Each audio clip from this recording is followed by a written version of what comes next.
Today, or this afternoon, we're going to talk a lot about leadership, about team building, about branding. And a lot of this I taught in my capstone graduate course in Soil Science 880. When we look at what's happening in the world, we have a lot of winners and losers. We have the rich getting richer, the poor getting poorer. We have some very powerful technologies that are coming on. We have all kinds of opportunities to develop networks, global networks and alliances around the world. Information technologies, social media, a lot of decentralization, a lot of power in big industries with consolidation taking place in many of the agriculture industries, particularly the seed industry. We really only have 4 or 5 big seed companies anymore. We also have a lot of issues dealing with land, water, and energy. And when I was growing up, many people lived on what you would call a comparative advantage, where you had better soil, better weather, etc. Today, it really depends on competitive advantage, where you bring in the new technologies. The technologies are really what's driving the systems. When I started my career in international development, we used to say, give a person a fish, feed them for a day, teach them how to fish, feed them for a lifetime. That no longer is true, because what happens now is a big trawler will come into the lake or the ocean and suck up all the fish, flood the market with all kinds of fish, and you're not going to make a living fishing anymore. What really drives the system today is education. You need to be educated, because all the changes that are taking place, you're going to have to be able to adapt. And the best way to adapt is to make sure you have a solid education background. I listed a bunch of mega trends. I'm not going to get into too many of these, but one thing I'd like to emphasize is that I like to remind people that agriculture is the engine of growth. In the United States, we spend less than 9% of our disposable income on food. That means you can spend 91% of your disposable income on things other than food. If you don't go out to restaurants, it's even less than 5% of your disposable income. So agriculture is very important. And this is something we have to continually remind our politicians and leaders. The other thing that's on this slide would be the 9.5 billion people that we're going to have in 2050. So we're going to, in essence, going to have to double our, on this slide, I think with the pandemic, they're talking about that 783 million people that are undernourished may be increased by another 150 million or 200 million because of the consequences of the COVID-19 virus.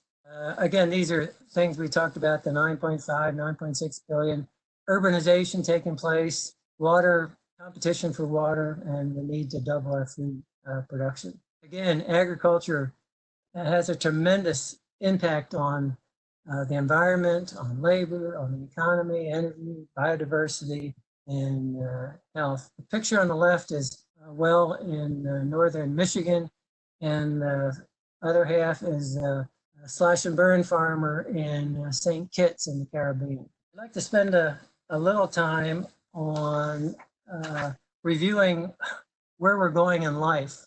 And it's what I call my 10-minute professional life planner. And it's terribly important for us to sit down and really look at where we're going. It's like if you're going on a trip, if you don't know where you're going, you're never going to get there. Every morning, I used to get up and I look in the mirror and I say, you know, I want to be dean of the college or something like that. I knew someone that got up every morning, looked in the mirror and said, I'm going to be vice president in the World Bank. And this is something you really need to have in mind if you really want to be successful. You need to know where you want to go. You need to do that, you're going to have to plan what are you going to have to accomplish to get there. What kind of network are you going to need? What kind of education are you going to need? Who are going to help you? And one of the things I think is important for people to do is to develop a mission statement. In other words, what is your mission in life? And to do this, what you really need to do is you need to start by listing what are your values. What do you value in life? What's important to you? Is money important to you? Is recognition important? Health, friends, family, spiritual issues, work, travel, sports. What you need to do is write all these things that are important to you, and then take the top 5. What are the top 3 or 5 most important things? When you write these down, like if you put down family as one of your important things, so what do you need to do to value your family? Well, you need to respect them, love them unconditionally, help them grow, provide for them. Work is important to you. So what do you need to do to be successful at work? You need to keep up to date with your publications, you need to read, etc. So develop a mission statement. If you look at my mission statement states, which is on the next slide, through service and excellence, I will promote equity, growth, and justice in all my actions. I will work with people to enhance their quality of life through learning and research. I am committed to helping the poor people around the world. So that's my mission statement. So maybe after this presentation or sometime in the near future, you may want to do the same thing. People matter. People are very important today with the opportunities to have all kinds of communication, like we're having this WebEx conference with people halfway around the world. You can develop networks and collaborative research efforts with people all over the place. Partnerships and alliances are terribly important in the 21st century. And I think after my 75 years on this earth, I think the most important thing in this world are friends. And the older you get, the more you realize that friends, people, are the most valuable treasure that you can ever have. Leadership is terribly important if you want to be successful. Leaders are not born, leaders are made. You need to read up on what it takes to become a leader. There's all kinds of leadership books out there. One that I looked after early in my career was Stephen Covey, and he had the 7 habits where you need to be proactive, you need to begin with the end in mind, first things first, make sure you look for win-win, understand before you do anything, synergize, and make sure you keep up to date with your professional field. Build a reputation, and we'll talk about this at the end when we talk about branding. Trust and ethics are also terribly important. Take risks. The one person I think of when I think about taking risks is Norman Borlaug. Back in, I think, 1965, when Dr. Borlaug was organizing the first shipment to India and Pakistan of his Green Revolution wheats, he had to hold up the ship in the Los Angeles harbor for a couple days. And he put Rockefeller liable for any damages that would create. So Borlaug took some tremendous risks in his career, but he also was terribly successful. You need to prioritize, make sure that you do what's important. It's always easier to do the things you want to do, but you really need to prioritize, do what is needed, not what you want to do. And then finally, in your 10-minute life planner here, you need a balance between your professional and personal life. There will be times when you're going to sort of tip the scale on the professional side. I know I used to work 2 days every day before I got tenure. And then I sort of slowed down. Well, I'm not sure if I slowed down much, but I didn't work quite as hard as I did in the early part of my career. So these are some of the things that I like to bring out when we talk about getting your life in order. And again, this is my mission statement.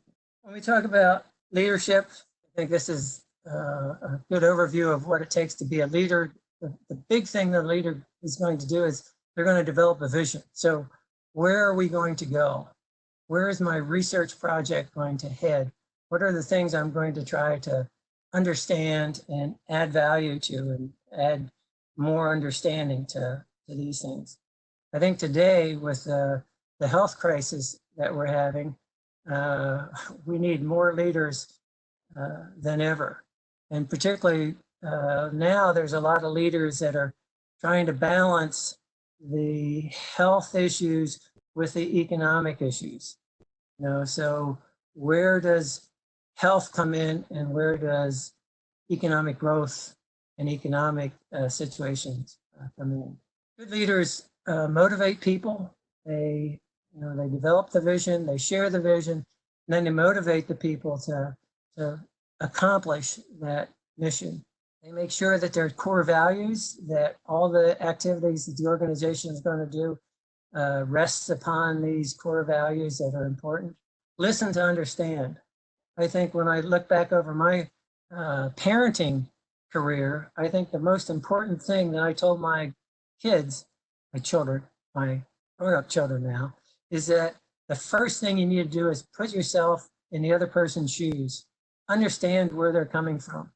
You're never going to get anywhere if you don't understand where the other people are. The first thing you have to do to reach some kind of a consensus is you must understand where the other people are coming from. Leaders develop people. Leaders develop more leaders. Leaders also embrace change. Leaders understand where we are today, but then they know where we need to go tomorrow. I think, again, talking about some leaders that we may have heard about or read about or even met would be someone like Norman Borlaug or Dr. Swaminathan over your part of the globe. You usually know when you're in the presence of a leader. Leaders are long-term thinkers. They're, again, thinking about tomorrow. They're anticipating change. They grasp the big picture. They understand what's going on. They have influence beyond what you would expect them to have. They think in terms of renewal, and great leaders have passion. I tell my students that one of the most important characteristics that any person can have is to have passion. With passion, you're going to change the world. Without passion, it's going to be difficult to change the world. You look at the great leaders of the world, they're the ones that have great passion. I tell people, don't tell people that you have passion. Show them that you have passion for what you're. Great leaders don't necessarily have a plan, they have a dream. And we think of one of the great leaders here in the United States, Martin Luther King. Martin Luther King didn't have a plan, he had a dream. Dreams are much bigger and more powerful than plans. Leaders set the example, they care for people, they communicate. In my family, my wife keeps talking about the big C, communicate. Males have a tendency to go in the cave and not communicate. That's a stereotype, of course. Anyway, in my case, it was true. When I would get mad at my wife, I wouldn't talk to her for 3 days. That's pretty stupid, isn't it? You need to talk things out. You need to communicate. And that holds both for your personal life and particularly in your professional life. It's very, very important. Do it right the first time. Don't mess around. Make sure you do things right. And in my family, we have this little motto: service, excellence, and value. I work at Michigan State University. Michigan State University gives you service, excellence, and value. My son also uses this motto in his job as an IT guy. So that's very important. So what's the difference between a leader and a manager? Here's a listing of things. Leaders look at the future, managers look at today. Leaders effectiveness, manager efficient, trust, control, long-term thinker, short-term thinker, attitude, procedure, innovates, administrates, what and why, when and how, renewal, survival. And if you look at the big picture, it's managers are people who do things right, while leaders are people who do the right thing. So you can have managers that are doing it right, but they're doing the wrong thing right. So it's the first thing you need to have is you need to have a leader so you get the vision down, what needs to be done. Then you bring in the manager to make sure the manager does it right. What makes a leader trust is very important. Good communicator, both written and oral. Again, with your communication, communicate with passion. You're going to get a lot more done if you can communicate with passion. Be a good listener. We talked about understanding being terribly important. The other thing that's with being a good listener, don't be a judge. Don't judge the person the way they look or what you think of them. Listen to them and try to understand what they're saying. Try to understand where they're coming from. A good listener also looks at not only the verbal communication, but the non-verbal communication. You know, if you're sitting across from somebody in the US, if you fold your arms, that's sort of a negative sign that says, I don't care what you say. I know where I am and I'm going to stay where I'm at. So watch for the verbal and non-verbal signs. Make sure you're comfortable, keep up to date with the literature, and also good leaders know how to deal with conflict. They try to find ways in which there's going to be a win-win situation coming out. Daniel Goleman wrote about emotional intelligence, and this is different than intellectual intelligence. Emotional intelligence really deals with your emotions and the other person's emotions. So make sure you know what your strengths are, what your emotions are. I always talk about heart over mind. The heart is always going to win in a contest with the mind. The heart will always win. Passion will many times overcome fact and intellect. If you have the overwhelming passion, you're going to win the battle most of the time.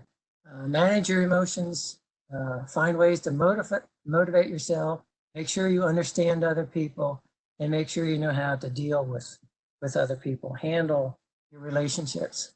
With the empathize thing, there's a story about Mahatma Gandhi, who his father brought his son to see Gandhi and wanted to know what he should do. He thought his son was eating too much sugar. And Gandhi said, well, come back in 3 days. And so in 3 days, the guy came back with his son, and Gandhi said, you need to stop eating sugar. You need to have your son stop eating sugar. And the farmer said, well, why did you have to wait 3 days to tell me this? And Gandhi said, I had to do it myself before I could tell you what to do. So make sure you understand what is going on when you give advice. Make sure you understand where the other person is. These are some commandments for good leadership. Treat people with respect and dignity. Set the example. Be an active coach. Always be giving good advice. Be honest.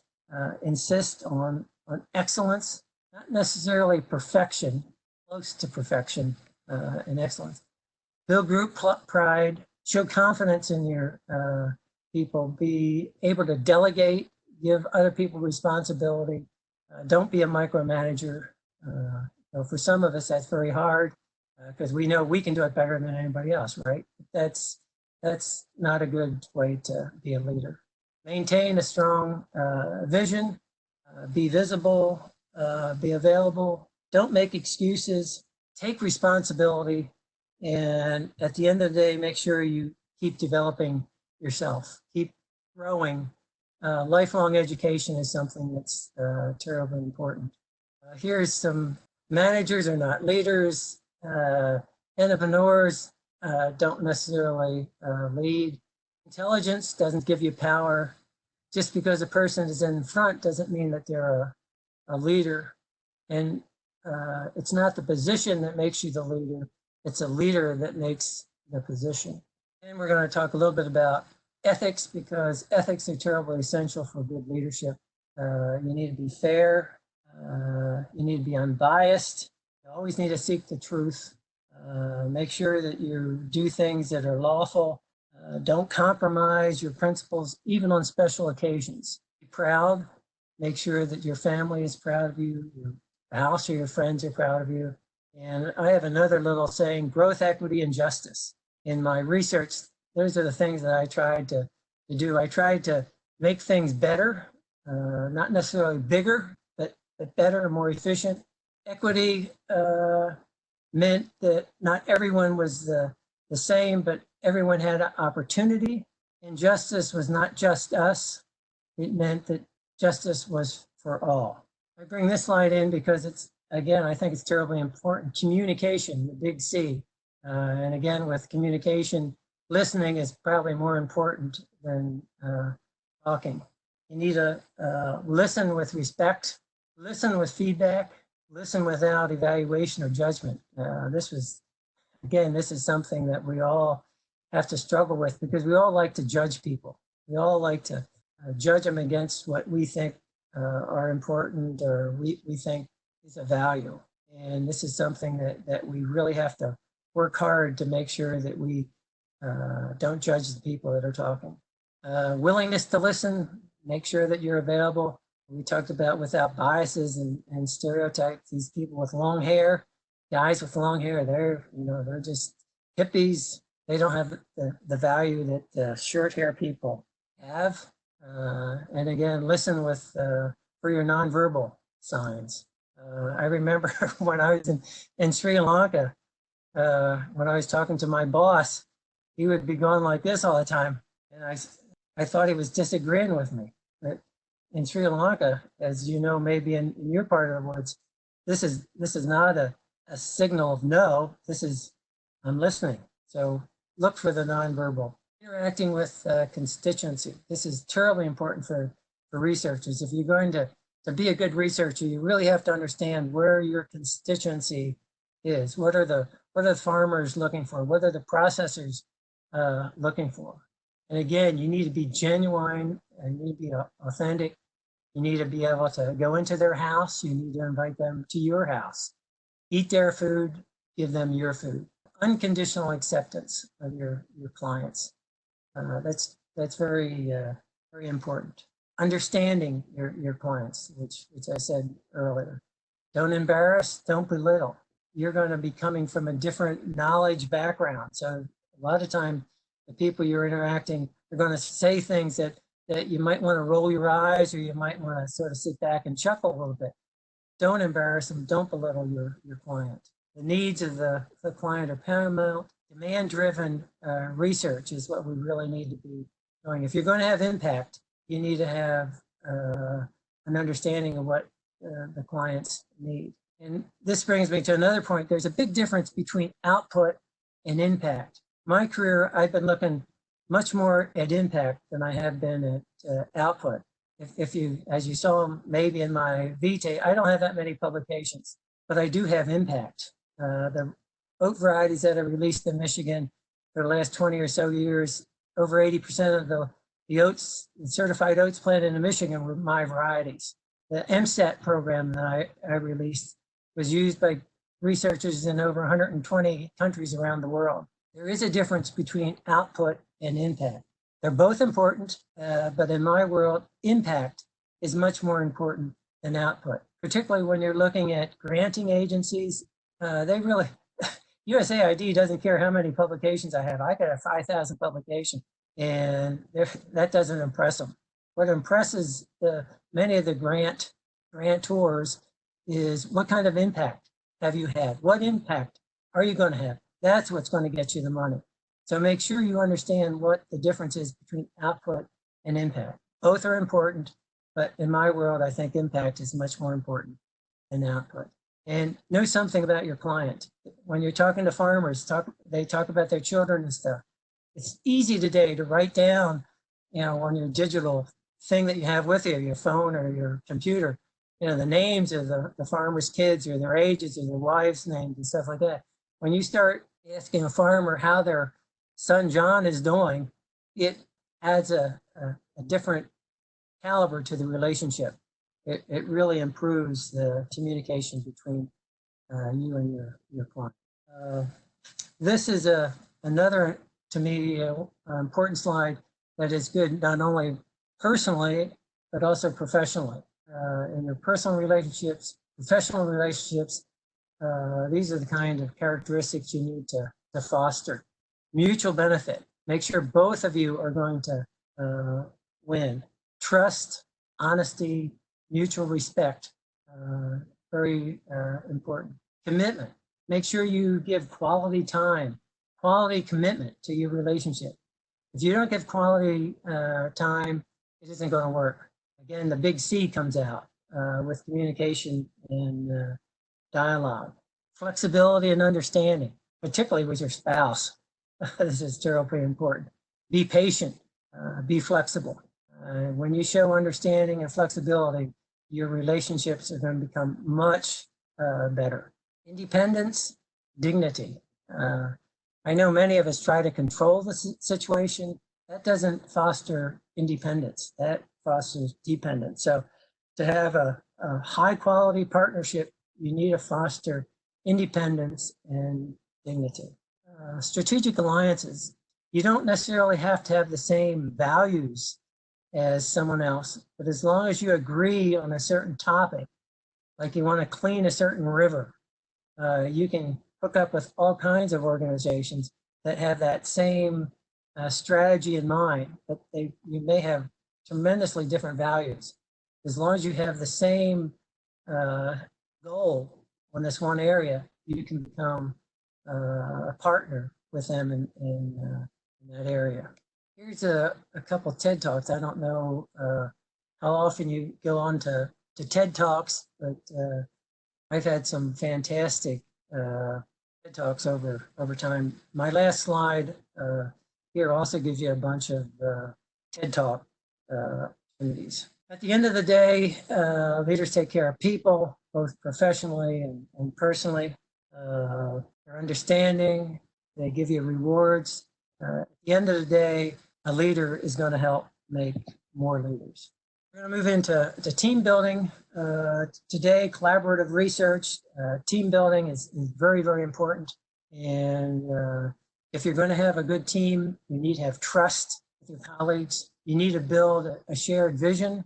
In other words, you need to be going to the same place. You need to have the same endpoints. You need to know that you're all working on the same issue. You need to have good managers in your team. You need to bring in efficiency. You need to enhance the effectiveness of all of the individuals. Different team members need to find ways to engage everyone in the team. You need to make sure that everyone feels that they're part of the team. It's good to promote some creative tensions. You need to have some kind of competition, some competitive areas. Just don't get too overly competitive, because that can also stymie the teamwork. It's very important that everyone needs to be able to talk. You need to be able to share your thoughts. There are times when there are people that like to monopolize the dialogue. You need to have the leadership of the team to make sure you sort of minimize the people that like to monopolize the dialogue. So you need leadership to control the dialogue. You need to make sure that everyone has a voice, everyone can say something, and you need to be able to have the same shared values and beliefs. That's what makes good. When you have a good team, there's incentives for the team members. People get recognized for their contributions. You may have some special events, like on Friday afternoons or at the end of the workday. You may want to go to a coffee shop or something and review the week and talk about the great accomplishments that your team has done and look at what needs to be done in the future. Make sure you recognize the people that have made the good contributions. Make sure you find some positive reinforcement, pat them on the back, give them a certificate for getting a patent or having a tremendous impact somewhere. Make sure you communicate with your PR people so that your team is recognized for the impacts that they're having. Try to get some of your impacts into the local newspaper. I know back in 2016, I had a beer named after me, Russ's Revival. And I had newspaper articles, TV promotions, and radio talk shows talking about this Spartan barley that was used to make this beer that was recognized for a variety that Michigan State developed 100 years ago.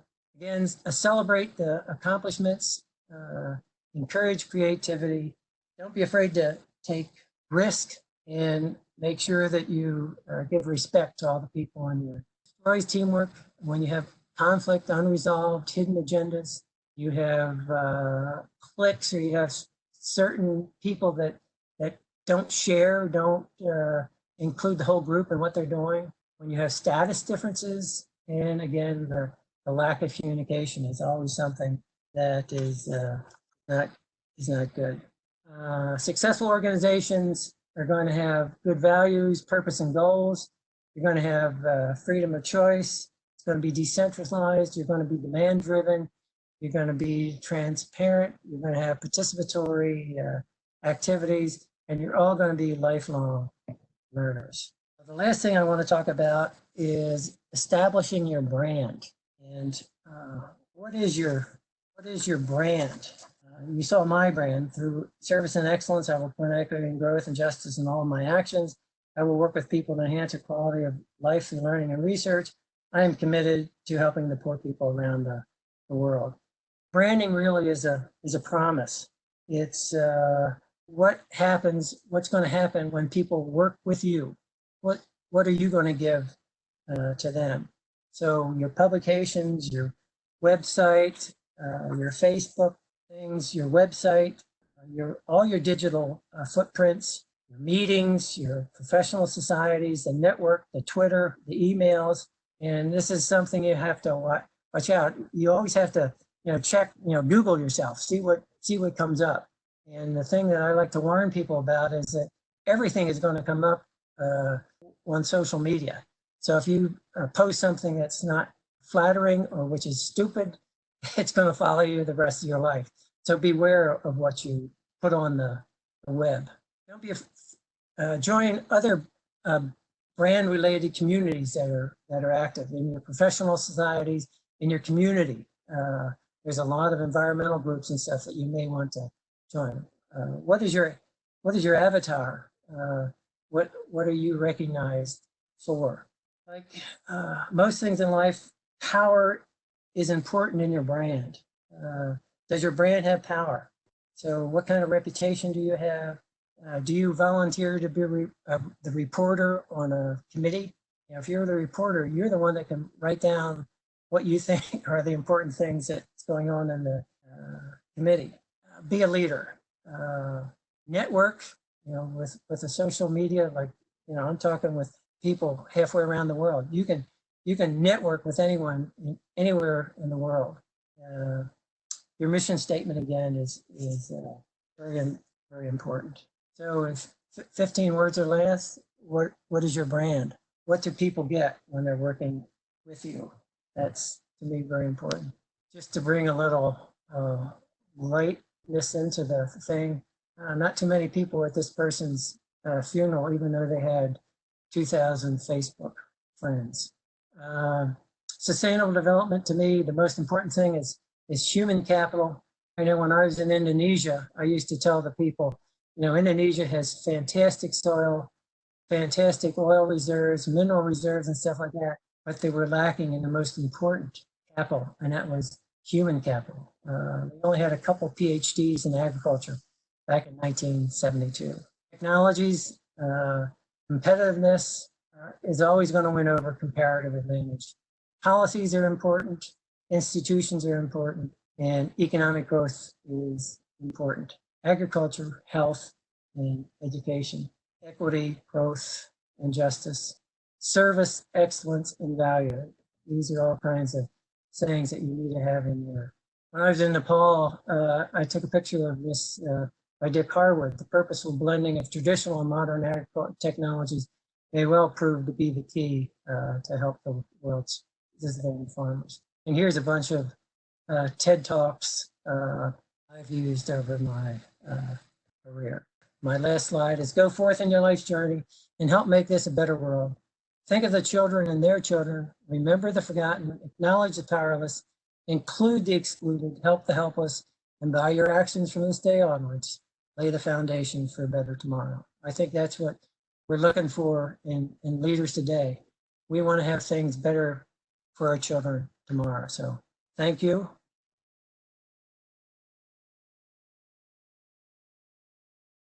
There's a question from the audience, and he's asking how to make agriculture sustainable using bacteria.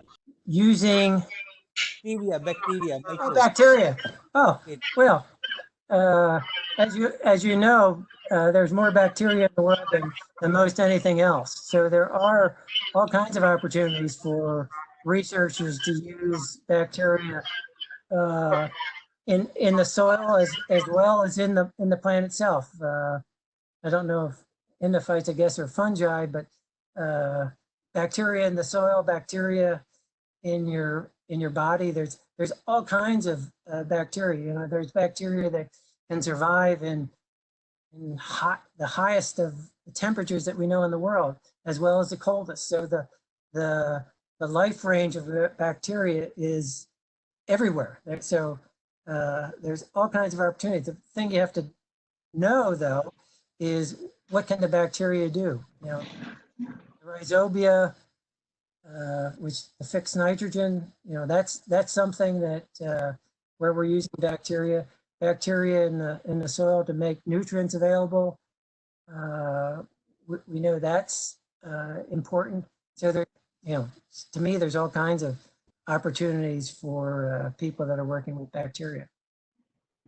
Considering the population increase and the limited land resources that are available to us, what is the scope of newer technologies like hydroponics in agriculture? Do you foresee hydroponics kind of thing contributing significantly in agriculture?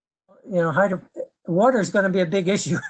Water is a big issue today. I mean, there's a lot of, you know, with your tube wells and stuff like that, a lot of your groundwater levels are going down. Example I had on one of my slides is in this San Joaquin Valley. It's gone down 28 feet over the last 100 years. So water is going to be a big issue. Hydroponics will be and is being used, particularly for high value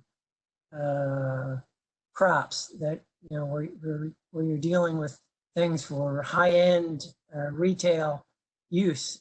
Hydroponics is going to be a big thing. I don't think hydroponics is going to feed the world. I think hydroponics is going to be an opportunity for certainly economic growth, and it's going to be used in urban areas, but it's not going to feed the world. It's going to have an important niche, but it's only going to be limited. So there's a question from an undergrad student, and she's asking what will be the growth driver in agriculture for future? The growth driver is going to be food. Remember back in 2007, 2008, when we had the food crisis, there was a lot of countries that prohibited exports of the rice and wheat. In the last 20 years, we've had hundreds of millions of people join the middle class. When people come out of poverty, the first thing they do is they buy more food.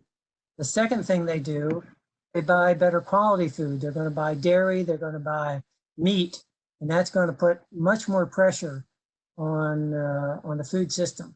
So the food system is going to be taxed because of the economic growth and the opportunity that we're giving to the people that are coming out of poverty into the middle class.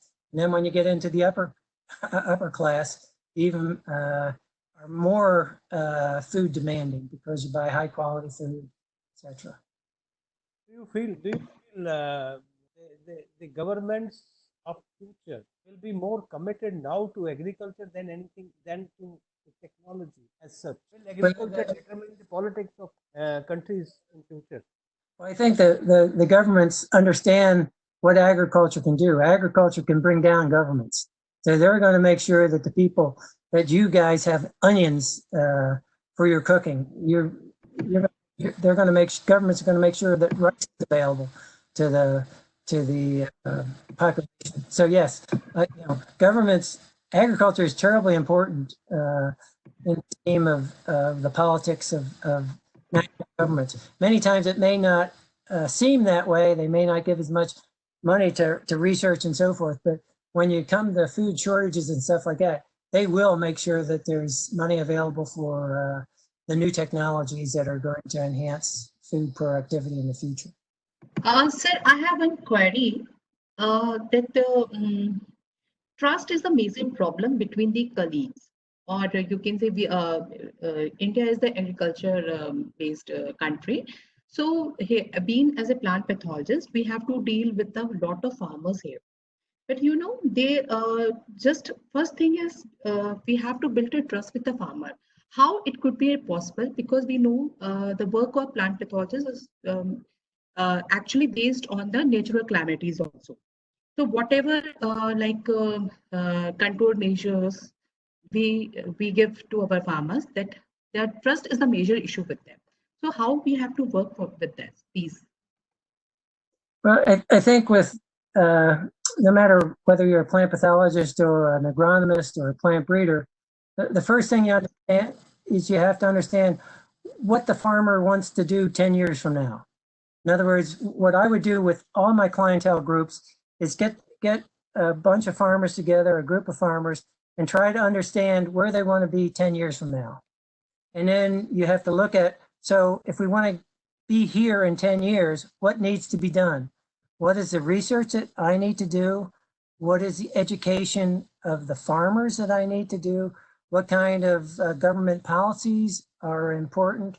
What kind of industry support or research in the industry area needs to go on? So put together a 10-year plan, and then you need to develop a plan or a vision for what's going to have to be done to accomplish this goal of being here in 10 years. And to me, that can be done in all the research areas that are going on. So this trust, this grow with the time then. It is time taking, and we have to work on this misguiding factors also, no? I think so.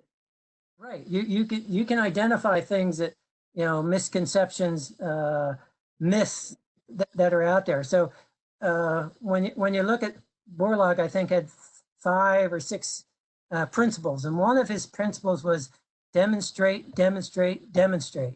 You need to show the farmers what really happens, that this doesn't happen, and so make sure that you use demonstration as one of your tools to build trust, because the more that you can demonstrate, the more that you can show that you're going to have impact with the farmers, that is what builds the trust. The more that you can show, the more that you can impact, the more trust you're going to have. And again, the more you understand the farmer, the better you're going to be able to build the trust. So we have to basically do the groundwork more oftenly. We have to interact with them. We have to give them more demonstration session. We have to go with towards them, so that trust has to be built first. Then Right. we will show them. Thank you so much, sir. The session was very interactive. Dr. Russell, in one of your slides, I read that it is a small farmer who is going to dominate the future agriculture. But in our country, the view is that the limited land holding that our farmers have, that is proving a limiting factor in increasing productivity. So how do you balance the two views? I remember my first job was in Indonesia. One of the first things in the first week that I was in Indonesia, I went to the USAID mission, and the director of USAID sat us down and told us that we weren't allowed to work with mechanization, because in Indonesia, jobs were terribly important. We really didn't listen to that, because we didn't think that a farmer that had 1 hectare or a hectare and a half could really make a half decent living. I think one of my slides said that, the majority of the poor are small farmers. I think in the future, small farmers are never going to have a high standard of living. Small farmers are always going to be subsistence farmers, because, what kind of an economic situation you're going to have if you have 2 hectares? You can't produce that much on 2 hectares. Maybe if you're doing marijuana or heroin or some very high value crop, you might make a half decent living. But you have 2 hectares of rice or 2 hectares of wheat, you're not going to make a good living. So to have a standard of living that is anywhere near what many people would like to have, you can't have a small farm. You're going to have a big farm. Like in the United States, the average farm is like 500 acres, but a 500-acre farm isn't going to be survivable in the United States. You need to have a couple thousand acres.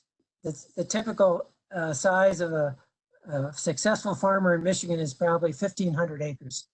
If you don't have 1,000 to 2,000 acres, you're not going to make a good standard of living. You need to have a large farm. So small farmers are always going to be subsistence farmers.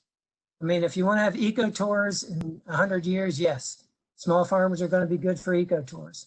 But small farmers are not good for a good standard of living. You need to have significant area to have a half-decent standard of living. There's a question for you from Abhishek Sharma. He's asking that who comes first for a boss, his subordinates or his client's customer? Well, I think the customer comes first. But what you want to try to do, a good leader is going to find a way that everyone's going to benefit. So you need to find ways in which the customer is going to benefit, the team members are going to benefit, and the boss is going to benefit. It's always easier for the boss to get benefits because the boss can take credit for what the team members do or the impact you have with the clientele. But what good leaders do is they try to find ways in which everyone is going to get a benefit. So look for the win-win-win situation. I don't like to live in a world where you have winners and losers. I'd rather live in a world where we have all winners. You did mention about Borlaug. You did mention about Swaminathan. There are other leaders in agriculture who were more committed for the development of agriculture and for the welfare of farmers. Therefore, the commitment, honesty, and values should be also included in your leadership parameters that you have mentioned.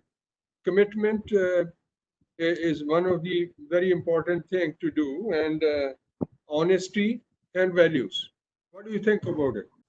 Right. I mean, I think we can all come up with leaders. Usually, when you're in the presence of a leader, there's a certain aura that a leader is going to project.